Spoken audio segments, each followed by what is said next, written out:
Stage 2 அவ்வளோதான், ஒரே test தான். அதுக்கப்புறம் ஃபிசிக்கலில் பார்த்தீங்கன்னா நீங்கள் இதை தான் பண்ணணும். 24 மினிட்ஸில் 5 கிலோமீட்டர்ஸ் நீங்கள் வந்து நடக்க முடிஞ்சால் கண்டிப்பாக யூ ஆர் எலிஜிபிள் ஃபார் இந்த ஜிடி ஃபோர்ஸஸ். அவ்வளோதான். உமனாக இருந்தால் வந்து 8.5 நிமிஷத்தில் 1.6 கிலோமீட்டர்ஸ் தான் எதிர்பார்க்குறாங்க. அதுக்கப்புறம் ஸ்டேஜ் 3 ஸ்டேஜ் 4 வந்து பார்த்தீங்கன்னா ஜஸ்ட் இந்த மெஷர்மெண்ட்ஸ்லாம் சொன்னேன் இல்லையா, ஹைட்டு செஸ்ட்டு இதெல்லாம் கால்குலேட் பண்ணுறது. ஸ்டேஜ் 4 வந்து டாக்குமெண்ட் வெரிஃபிகேஷன். இவ்வளோ தான், ரொம்ப சிம்பிள். ஸோ அதனால் டெஸ்ட் எழுதினீங்கனாலே உங்களுக்கு ஒரு பெரிய ஃபீல் கிடைக்கும். So notification date December 1, application form December 1 ஆரம்பிச்சிருச்சு. December 31 வரைக்கும் உங்களுக்கு டேட் இருக்குது. ஸோ டேட் இன்னும் எக்ஸாக்டாக அனௌன்ஸ் பண்ணல. February to April 2026 இருக்கும்னு சொல்லியிருக்காங்க. ஸோ எஸ்எஸ்சியோட பெரிய நோட்டிஃபிகேஷன் உங்களை வரவேற்கிறேன். ஸோ இது மாதிரி எஸ்எஸ்சியில் மட்டுமே கிட்டத்தட்ட 80,000 வேகன்சி வருஷம் இருக்குது. ஸோ பேங்கிங், ரயில்வே எல்லாம் சேர்த்தா 2 லட்சம் வேகன்சிஸ் இருக்குது. ஸோ இந்த ஒரு வார நோட்டிஃபிகேஷன் வீடியோஸ்லேயே பார்த்தீங்கன்னா நாங்கள் 25,000 போஸ்ட்டுக்கு போட்டிருக்கோம்.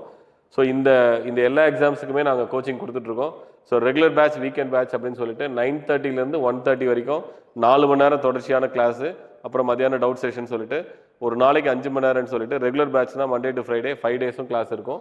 வீக்கெண்ட் பேட்ச்னா சனி ஞாயிறு 5 ஹவர்ஸ் கிளாஸ் இருக்கும். ஸோ இது மாதிரி வந்து 4 மாத கோர்ஸ் ரெகுலர் பேட்ச்சு, வீக்கெண்ட் பேட்ச்னா 6 மந்த்ஸ் கோர்ஸு. ஸோ 3 வருஷத்துக்கு ஒரு தடவை பே பண்ணிங்கன்னா 3 வருஷத்துக்கு படிச்சுக்கலாம். So Kingmaker school of banking உங்களை வரவேற்கிறேன். நன்றி.